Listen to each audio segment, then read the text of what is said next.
All right, Cage, do it. Do it. Do it. Do it. All right, Lucas. All right, Lucas Tigers and Runs. All right, Luca Nation, ladies and gentlemen of the Luca Nation community. Do it. Do it. 5-5 is upon us. The NFT release with Gary, that's big news, has taken up all of the social media networks. What are you talking about? We got an awesome episode coming up for you guys today with two really good plays. Is it NFT? Gary's doing something on an NFT? Non-fungible token. Yes, he is. I know, and people are buzzing. Like, the only reason we bring most of these topics up is because our Instagram groups, by the way, if you guys want to be in any of the Instagram groups, let us know. We talk about MLB in some, we talk about NBA, we talk about modern, vintage, Top Shot, whatever it is. We have a group for it, but our groups are buzzing about it. People are talking about it, so we could discuss. I could go right into my play. My play is a little bit more listen, discourse let's talk about 5-5. Let's talk about 5-5. We can talk about 5-5 a lot, right? Because, 8 a.m. was the release date. So did you get any? Did you get any of the Gary tokens? No, he postponed it. He did? Till later today. Oh. Yes, he did. Okay. And, that's all right. I mean, listen, there's tech involved. It's a monumental undertaking. Things happen. There's delays. Maybe he'll come up with a special NFT animal for it. This is how it's going to work, guys. Since you're tuning in and we're going to add value, and I'll get Cage's opinion on it. Like delayed duck or something. He's doing a Dutch auction, which Cage will talk about exactly how Dutch auction works. But for all of his doodles, but those doodles come with utility attached. A doodle to go sit with him courtside at a Knicks game, have him on as a podcast guest. Come visit the Team Gary V and shadow Team Gary V for the day.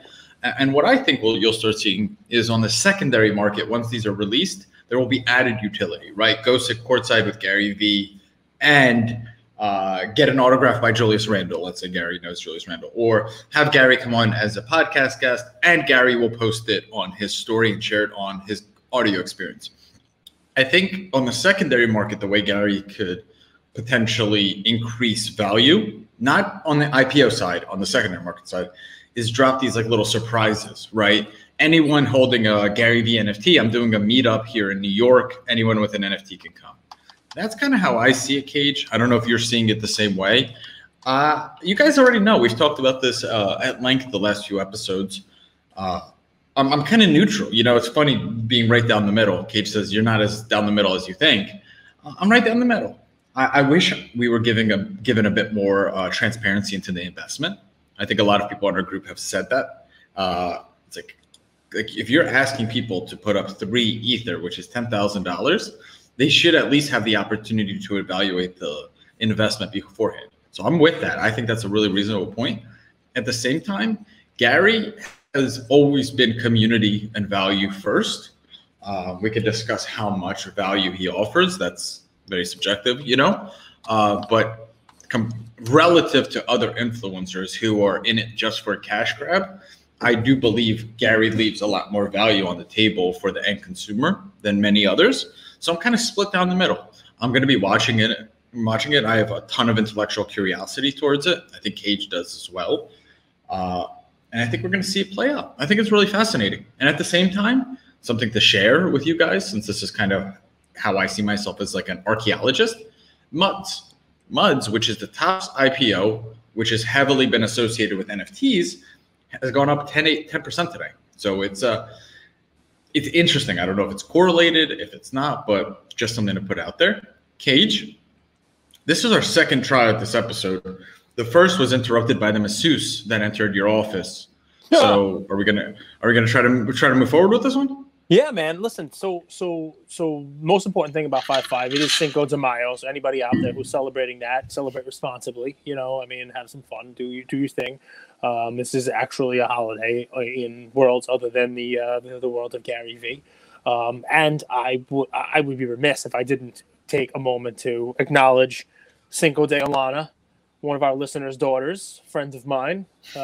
She turns 8 today, born on 5-5. It's an interesting happy birthday, Alana. There you go, a little happy birthday. We need to introduce Leah and Alana.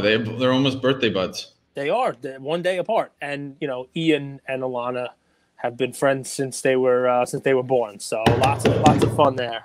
Does Alana know that Ian just got his first iPhone? I think pretty cool. He's gonna be pretty cool. I think she does. Did you get him a purple wave iPhone? We do. No, not. I asked Leah if she wanted a purple one, and she said no. She thought it was hideous. So she got a gold. She got a gold iPhone Pro or whatever the heck it is. But yeah, no. Listen. So a very fun, happy birthday to Alana. Happy Cinco de Alana. So here's what's fun, right? So I still don't know what the website is or how to buy these things, how to do this stuff. But you're right. It is an access or admission or rareability, accountability, character types. It's funny how he did it, right? So if we're gonna spend 2 minutes on this because it is 5/5, it is the day. He has a grand total of 10,255 verified VFriend tokens. These are VFriends, right? The vast majority of these are what are going to be called admission tokens. 9,400 of the 10,255 are admission tokens, right? Those admission tokens are basically, what's the word of your people? Oh, bupkis, right? So 90% of these are bupkis. Admission tokens are tokens that come with different levels of rarity and collectability, but those 9,500 are admission, different quantity levels of each character. Additionally, these ones... 3-year access pass to VCon. So we talked about this, right? So all of this, Gary's going to make this valuable for his people. Gary's going to do this stuff, right? And Gary, great, love you. You know, I'm taking this straight from your website on this stuff. 9,400 out of 10,255. So 90%, more than 90%, right? 90-something percent, 92, 93%. The only utility added is Gary's going to have a annual meeting, VCon. Who knows if it's going to be a collector's convention, if it's going to be like a shareholders meeting. Completely no information on what VCon is. But you buy one of those tickets, one of the 20 core, the 20 limited, the 8 rare, the 1 hologram, the 1 bubblegum, the diamond, or the lava. You buy any of those, 9,400 of those, and you get access to VCon for 3 years. After 2024, the utility is gone, and you have a Bumblebee, one of the cores, the limited. Who knows? Whatever it may be, but that's what you have. Okay. Those are the ones that are going to be Dutch auctioned, starting at 3 Ethereum. The way that Panini does their boxes, the way Panini does their, hey, here's Prism release. We're starting it at $3,000. We're starting at $8,000. Every 5 minutes it changes. It drops by $100. It drops until they're all gone. And his bottom, so like Panini has a $2,500 bottom where the Dutch auction doesn't get lower than that.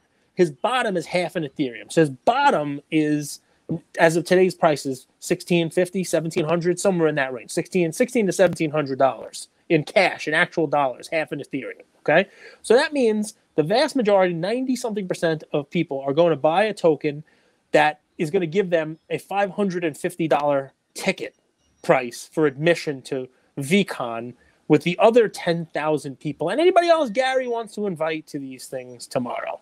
Anyone he wants to invite to these when they actually happen, to have whoever there, nobody, maybe just him, who knows, completely undefined.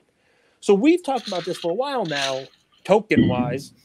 There's going to be utility attached. 9.2 out of 10 of these tokens, the only utility attached to them is you're spending $500 and change at the very least. Because if it goes for 1 Ethereum, it's $3,000, a $1,000 ticket per year to go to VCon. I don't know how much Comic-Con costs. I don't know how much the national costs, but this is a pretty expensive convention. It's basically online with that. You can go see Siegfried and Roy when they were still doing their thing for less money than this. You talk about access. We just made a post on our Luca Nation network. It's my Russell Westbrook play from December, and the comments are, "Can't wait to hear Cage's take on Gary's NFTs." Good. That's what people want to hear. People want to hear. Scout. So the other Scout 1, 2, 3. The other 855, the other 855 out of 10.2. The other 855. So the other 6%, 7%, 8%, whatever the hell it works out to. Right? I'm not doing math and a calculator up my butt. So those are gifts and access tokens. 555 of them are gift tokens. Right? Gift tokens. What's a gift token? They're the gift goat. the gift code, 555 of them. Verifiable tokens to a gifting experience curated by Gary and the VFriends teams. There are 555 of these. They get access to VCon for 3 years, and then some undefined gifting experience curated by Gary and the VFriends team. Sounds sort of like when he had his I'm giving out flowers to people. It's when he was giving out flowers to people. Yeah, he did. Give out flowers. Oh yeah, I'm gonna give out flowers. I remember that. I was working for Gary then. People loved it. People loved it. It was a great thing. It was nice. You get flowers for free. So it sounds like Gary and the VFriends team can curate a gift for the people who own this. Maybe they'll all get flowers. Maybe they get something else for the for whatever the whopping. Did you change your voice to say flowers there for a second, just to make it a little softer? Flowers. Or maybe he'll send them flowers. Send some flowers. Or maybe the irony, he'll send them tulip bulbs. An interesting proposition here, right? So now we've got the other 555 layered on top of the 9,400 other ones where they're basically completely undefined. Every one of those, now you have 9,955 people who have access to VCon for 3 years, and 550 of them get some special gift that's undefined. Now we get to the top, the tippy top, the access tokens, the 300 tokens, right? What do they have access to? Well, of course, there are different layers. There are many subtle layers of dirty laundry, as Peter Venkman says. Access tokens.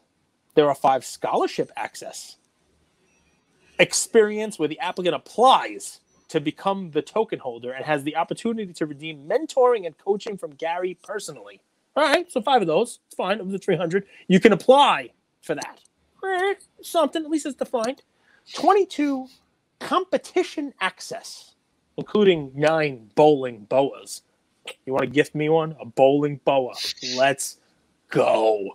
So competition access is an experience where VFriends token holder has the opportunity to redeem time to compete with Gary in a game, which is why he was saying no one on Twitter. Q in post-production here, the SpongeBob, a million years later. 2,000 years later. Remember when Cage said a 2-minute recap of the 5-5? Just remember. Well, yeah, basketball butterfly. Maybe he was on Twitter. No one can beat me in Hungry Hippo. So I guess maybe you drop 4 or 5 Ethereum, and you can play Hungry Hippos with Gary. Sweet, nice. There you go. There's a bunch of those. I would have played ping pong with Gary because I would rock him. You rock people. So one-to-one underrate my ping pong game. There are 108 one-to-one access tokens, an experience where VFriends token holders have the opportunity to redeem one-on-one time with Gary. So 108 people. I imagine those are not going to sell for half an Ethereum, but at least we have some. You have an access to him. You have a meeting. It's undefined, but you have one-on-one access to him. And then there are group access, 165 experience where token holders can redeem their token to spend time with Gary and other group access token holders. So basically, it's not one-on-one. It's we're going to have breakfast for 10. We're going to have brunch for 10 token holders and whatnot. So that is all the information that's out there. It's being called VFriends. That's the story. Yours truly will not be purchasing any of these because I have a feeling on the secondary market, like you get tickets for High Holy Days in a temple, my friend, where you buy Yom Kippur scalper tickets like Larry David did in Curb Your Enthusiasm. I'll bet you'll be able to buy a ticket to VCon for probably less than what these tokens are costing. You get into VCon and do it that way. And, maybe I won't have Bashful Bat or, Confused Cat, which is what I feel like right now. But look, this is what it is. If this is your thing, guys, then this is your thing. He has. You want to touch on one other thing? Sure. Let's go. The resell. Can I resell my VFriends? Yes, VFriends tokens can be resold on NFT marketplaces such as OpenSea and Rarible. If a VFriends token is resold, there will be a 10% royalty fee to VFriends. Gary has pledged to donate 1% of all future VFriends royalties. So I think there's an opportunity, just like a stock, it goes IPO, but then you could go get it on the open market. You're going to have an opportunity if you miss the IPO to also purchase or watch the movement of these NFTs on OpenSea and Rarible. So give me a prediction. predict what the bottom line number is going to be for these. Those 9,400 of these. What do they finally sell at? Like, you know, when we say, oh, you know, the Panini Prism box, it's, you know, the floor on it was $2,500. What does it go for? 1 Ethereum? 2 Ethereum? Well, I think the issue is like when Panini runs these auctions, you know, here's an optic box, here's a prism box, here's a mosaic, you know everything that's being sold. Here you don't really know.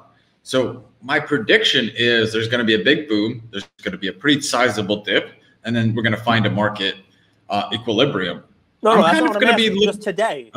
Today, what do they sell for today? Do they sell out at full price? Is it, you know, what's the cheapest one going to sell for? Is what I want from you. I don't make predictions that I have no knowledge about. Like I literally don't know. I can't give a prediction. I don't want to be wrong. I don't like being wrong. Isn't that tough though? I mean, you know, like if we were talking about today, Prism is going to release a Dutch auction for their football, and it's going to start at $4,000 and go down to $2,500. You could say, all right, you know what? I think it sells out at $3,000. You can't make a prediction on this. Well, because there's two factors here. There's one, it's the likeness of Gary, right? All of these are attached to his likeness, right? No. So like, well, yeah, they're all meeting with him, right? They're meeting with Gary, or he's the main point of attraction. Right. Well, so I think a couple of them are meeting with him. Of the 10,000, like a handful get to meet with him. The rest of them, right, but they're all revolved. But they're all revolved around him. It's not like any of these are like get Gary's, you know, LeBron Topps Chrome card, for example. They're all revolving around Gary's likeness. That's true. So the prices of these, what we're going to figure out, or the market's going to figure out, is what is time with Gary or access to Gary worth. There's that. But then there's also the secondary market of people, you know, buying and flipping these. And I don't know. I don't know what's the true value of meeting Gary. I mean, that's a really difficult thing to quantify. And then what is the value of meeting him in a setting where you're just an attendee, you know, one of more than 10,000 people at a setting? Because that's the vast majority of what people are buying today. That's my question. The only reason I ask you to do it is because I want to look at this in a week. I want to look at this in a month. I want to look at this in 6 months and see whether or not people who purchase this, whether their asset has gone up in value, whether their asset has gone down in value, whether it remained flat, like what's the secondary market? I don't know how we can consider this an asset. That's my issue. So an asset has to have a store of value. I'm struggling. I think of this as more of a rewards program that you buy into. It's hard for me right now to quantify it or to look at it as an asset. Okay, I'll take it. Reward. I think all NFTs are pretty much like a reward program. We talked about that, kind of like a punch your ticket at a cafe and get you 6 coffee for free. I get it. I understand that. I call it an asset just because it has something tied to it. I mean, these NFTs are supposed to be assets. But yeah, I'll take your explanation. It's just I want to see if somebody pays $1,000, and then there's a third of the like value. A CryptoPunk to me is an asset just because it was it has that story of being the first, you know, given out to the first users of Ethereum. So to me, it's an asset because it's a store of value. There's the value store $1 or $1 million. That's up to the market. But it's a store of value. Whereas meeting somebody, there. I mean, I think this, you know, anybody who's on this would say it has the same type of store of value as a CryptoPunk or any other NFT. It may be. It may be. I don't see it like that, but they may be right. The difference on this one is that, unlike a CryptoPunk, at least for right now, that would be a stock that doesn't have a dividend. So why I'm curious about tracking something like this is the VCon admission it can be thought of as a dividend. And, you know, X dividend date would be VCon number 1. And after that happens, does the value of this go down a third? Because you've now used one of your 3 dividends on this asset. Like, you know, is it something where, you know, it's got a value, but that value changes and actually decreases the token value after someone has used some of the utility? And then what happens after all 3 have been used on these bottom ones, right? Is it worthless? Does it still have some value even though there's no more, quote, utility attached to it? I guess, listen, anything can happen. You know, Gary's owning these, right? You know, can he attach it? Can he extend it? Can you buy back in like a timeshare that expires that's not deeded? You know, can you extend it 10 more years through the managing company? So I don't know. This key just goes off. But at the same time, one of the things that we did talk about with Top Shot was that they don't incentivize collectors, right? True. Which they started doing, saying that you're only eligible for a certain pack at a later date if you're holding this many moments. So having access to VCon, now you incentivize day traders and you incentivize long-term collectors.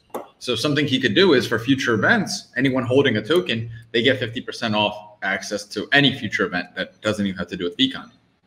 There is added layers of utility that he could talk about in the future. And guys, this is all discourse. This is fun, in my opinion, because I don't think I'm an expert in this by any means, but I think the discourse, the back and forth, and as we're uncovering and learning about this stuff, I think there's people in our audience that are incredibly interested and they love our dialogue about it. So that's why we bring it up. I talk about it because who's next?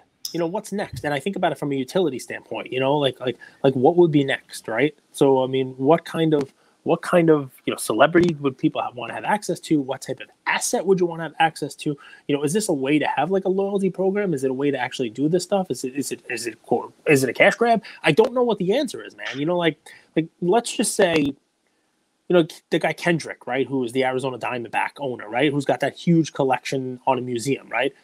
I this might not be valuable to everybody else, but if he put out a token that was like, once a year, I'll let 100 people who own my Kendrick token come to, view my collection of cards. You know what I mean? The Yogi Berra PSA 10 that there's only one of, the owner's wag, all the crazy cards that he has. To me, that's utility. It might not be utility to anybody else. So I'm just curious where this goes, right? Because obviously access to Gary is important to some people. It's worth paying for. There are people who would pay to go see the Oracle of Omaha, right? Warren Buffett speak, but they can't afford the share, right? The $250,000. So it's worth something, right? So I do think he will find some success today because people will pay for FaceTime with him. People will pay to be. I mean, one of these, he's got 5. We should buy this. He's got 5 podcast Panthers. Ooh, podcast Panther. Does that mean that has utility because that has long-term utility too. If you get Gary on your podcast, does your podcast benefit? I mean, that's up for subjectivity, but do you want to table this, leave it, sure. Talk about it tomorrow? Enough. That's enough. 20 minutes. Happy Cinco de Mayo. We're bringing it back to the important stuff. But yeah, man, listen. What are you doing? You're in Mexico for Cinco de Mayo. What are you doing today? You gonna celebrate? You going out? What are you doing? I'm working on building Luca Nation Network. So we want to bring this, not just the Lucas Tigers and Bronze podcast show, but we want to put out content for our audience. We want to bring value. I mean, we've already, Wouldn't the content tomorrow be better? Can I go? If you celebrated Cinco de Mayo tonight, wouldn't the content tomorrow for Luca Nation be so much better? Wouldn't that provide some value if you came in I celebrated Cinco de Mayo? No, you can't do that. That's it. No, laser focused. Okay, go for it. I think it'd be better if I finish my statements, but you know what? A man could wish. We've already made hundreds of people money. Go. Not with the plays, because the plays are great. And I mean, I'm really proud, for example, of that Russell Westbrook play that we posted up today. But with the strategies, insights, ideas, tips. So, I feel a real sense of purpose because I struggled in my 20s, Cage. I didn't know how to make money. I didn't understand money. I didn't understand investing. I didn't understand flipping. Maybe I have a slight propensity for it because I've always done it as a kid. But I want others in our community to reach financial freedom. I really, really do. It's something I'm passionate about. And no, I'm not celebrating Cinco de Mayo. I want us to build something special here. And I want it to be fun. I want us to know what we're talking about. And I want us to add value to our community. I say that to our team all the time. So no, I'm not going to go out for Cinco de Mayo. If there's something happening in the complex outside and I'm really feeling up to it, I may go outside and have a beer. I'm boring. What can I say? You guys know me. I'm boring. That's it. Okay. Help me make a play. So I want to invest in Randy Arozarena, but I don't understand. You want me to talk now? You want me? It was a minute, and then there's this awkward silence because I'm letting you talk. You want me to talk now? My statements don't take 17 minutes to make. These are not all. I'm succinct. I'm to the point. You should find things. You should find things that are more important. Then the statements take a long time. I'm like Alexander Hamilton, man. I talk like I'm running out of time. Go. Tell me about Randy Arozarena. I want to hear about it. I want to invest in Randy Arozarena, but I don't know how, Cage. He has Topps Crow card. He has Topps Series 1. He has one in a Cardinals uniform. He has one in a Tampa Bay Rays uniform. Apparently, he's still a rookie, and he's in contention for Rookie of the Year. What the F is going on? Help me out. He didn't have enough at bats last year to qualify. So yes, he will qualify in the Rookie of the Year. Running in the American League this year. He's one of the favorites. And yeah, so what to buy? Last year's Topps cards, because he came up with the Cardinals. He has a Cardinals card. He was traded to the Rays, and the update card, as updates do, following the tradition of the old Topps traded sets. If somebody gets traded, if a rookie comes up, you name it, it's a rookie and traded. The update has him in his card. We've seen this many times before. One of the plays we gave on Yoan Moncada had his initial, I think it was 2017 Topps card in his Red Sox jersey, and then he was traded to the White Sox, and the update has him in a White Sox jersey. Later in the series, he's in a White Sox jersey. And not a huge price discrepancy between the two. I would think that, update's kind of cool. Plus, his Tampa Bay is where he had his success. Tampa Bay is the deal. You might want to go with the update card. If you're talking about an auto card, you probably want to go back to like a first Bowman auto. That's what my normal standard fare is with him. But that's not going to be in a Tampa Bay card. It's one of those fun things, right? If you're a believer in Gleyber Torres, and you want his first auto, you're getting a first auto in a Cubs uniform, not in a Yankee uniform. Same type of thing. That kind of answer the question. It does. So sometimes I give you guys like a direct play, like buy this card or buy this player. This one I wanted to have a discussion about because I do believe that the Rays have a bit of a kind of World Series hangover, that in this kind of, as we're trending more and more into the season, I think they're going to start hitting their stride more. They're too solid of a team, in my opinion, top to bottom, to not win games and not have success. You've even brought that up. And I think we're going to start seeing him really show off as the best player on the team. And I want to get ahead of the curve. But at the same time, I don't understand which card to buy. So I'm pulling up prices here. It's just, it's difficult. And I think there's a learning curve for people like me who I'm looking at his 229 RC Topps Series 1. That card in a PSA 10 cage, do you know how much it sold for? No, how much? $42 on auction. Yeah, it's pretty cheap. Cardinals card, here's another one, sold for $34, 5 bids, and it's Sunday night, May 2nd. Here's another one, but him and nope, this is also him, card number 229, Topps, not Topps Chrome, and did at $50 on auction. But I'm wondering, he's playing for the Rays. Do I buy him in a Cardinals jersey, or I could see there's this Topps Chrome update, which is card number, I can't see it here, sorry, 208, that you could also buy, and that's him in a Rays jersey. So the Chrome, the Chrome is, the Chrome might be the way to go, because he did not have, Chrome is like everything. Topps Chrome is like everything combined. So you go with the Chrome, it's his first Chrome card, and it's in the Rays jersey. That might be a nice compromise for the two. Paper, I would probably go with the Cardinals, but that is a split. People would tell you, I'd rather have him on the team that he's on.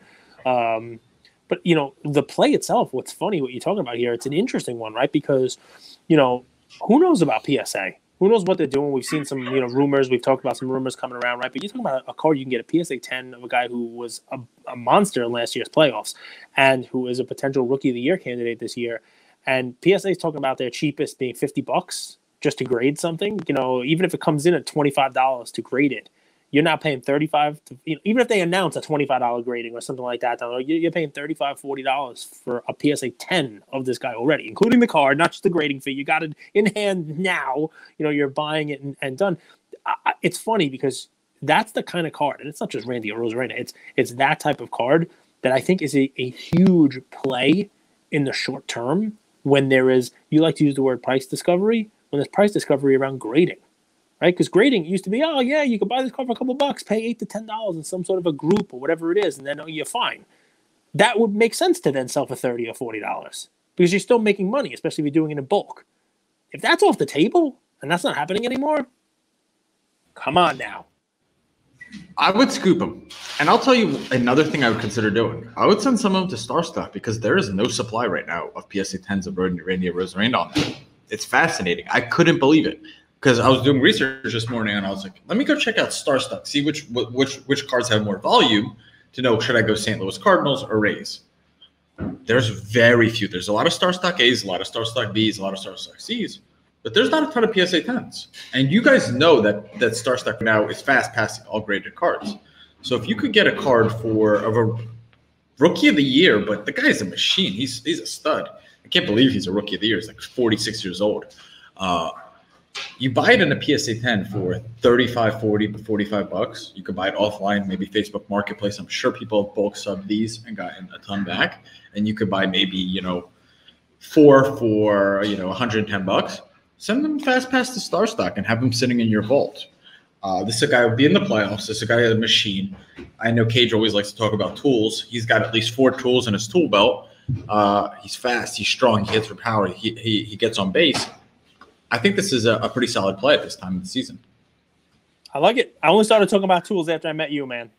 So here's the fun, right? So I'm more than meets the eye, Cage. I'm more than meets the eye. Yeah, you have 6 tools. So here's the fun, right? We talked about Rosarena before. I love it.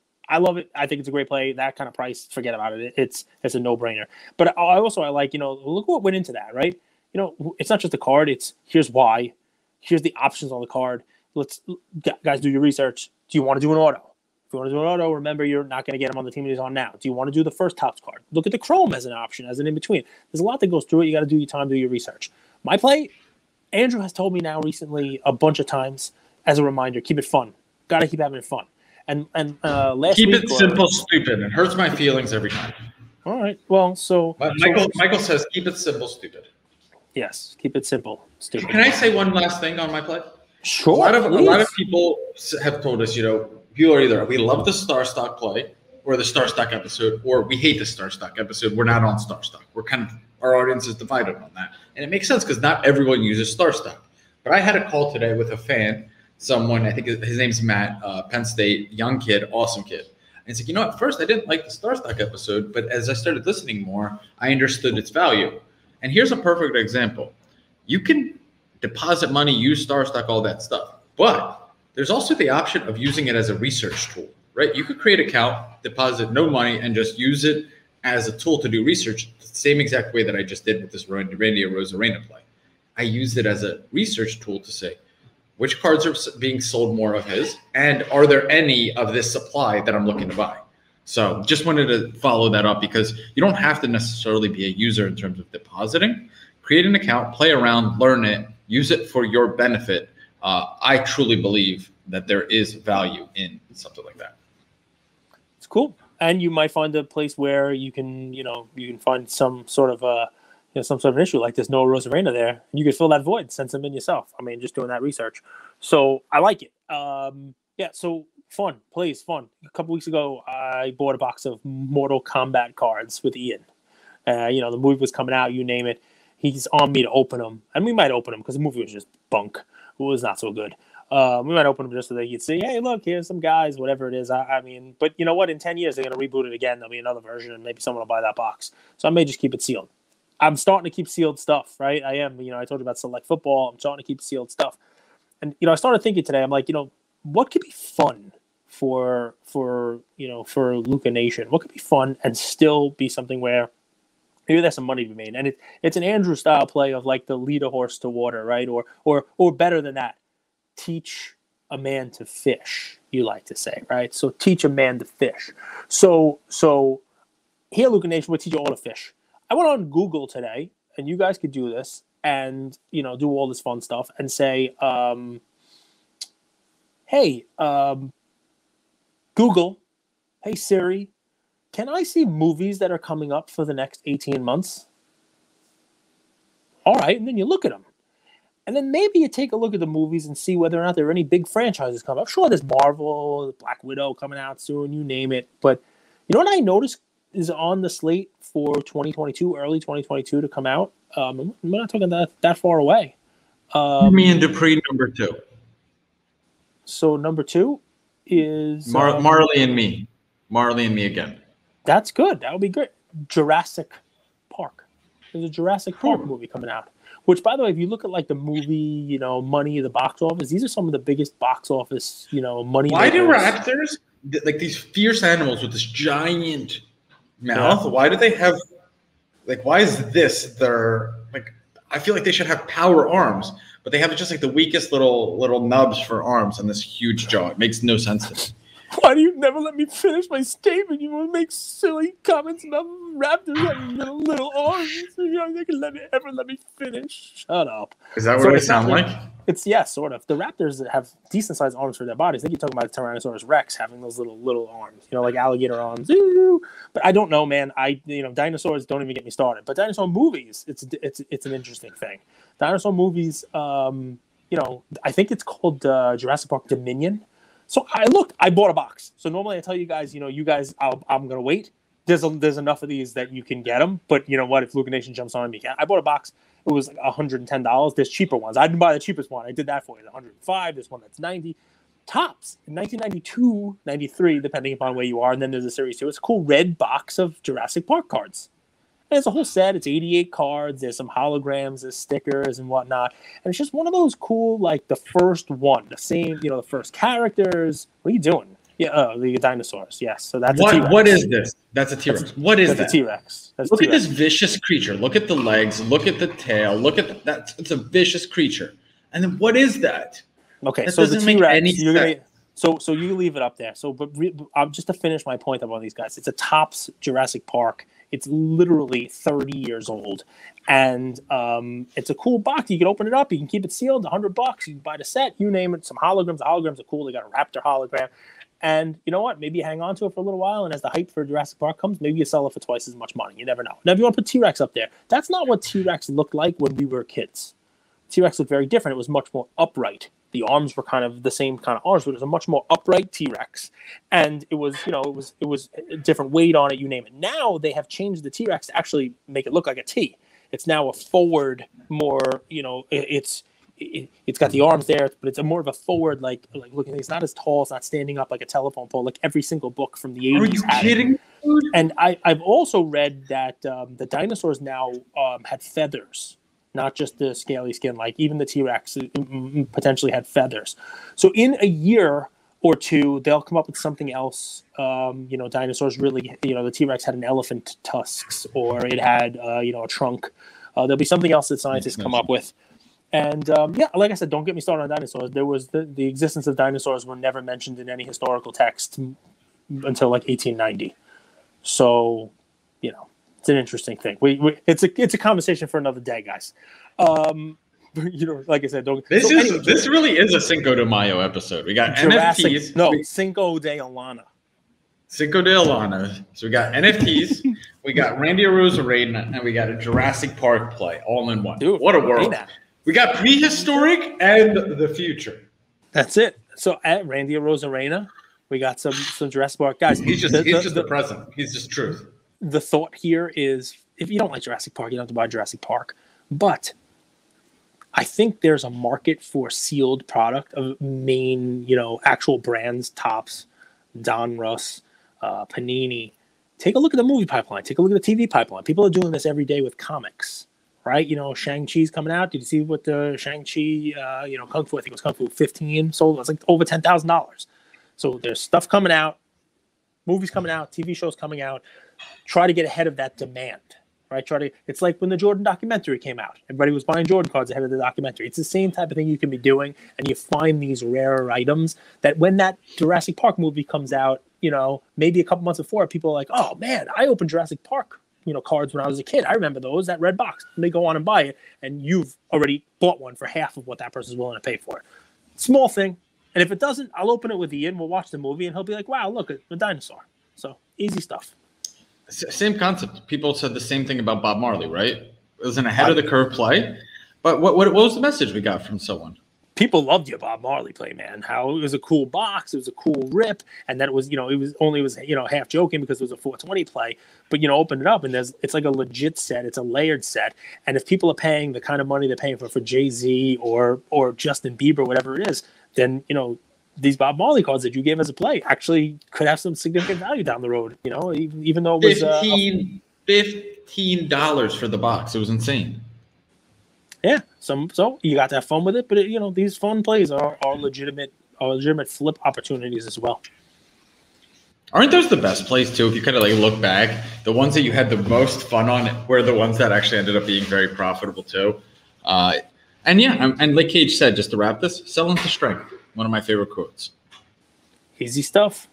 Thanks, everybody. I read a quote today, Cage. Oh, you want let me hear read it to you? I think you're gonna like it. Yep. Okay. So I think this guy. I think it's from this guy who's appearing on SNL this weekend, talking about dogs or doges. I'm not sure, but he said, went away. Okay, ready? Many people will panic to find a charger before their phone dies, but won't panic to find a plan before their dreams die. A plant? We love you, Luca Nation. Did you say a plant? I'm good at enunciating, I believe. That's why I think we've had success on this podcast. I do mumble sometimes. No one's ever accused me of being good at enunciating. I got marbles in my mouth. It's good stuff, though.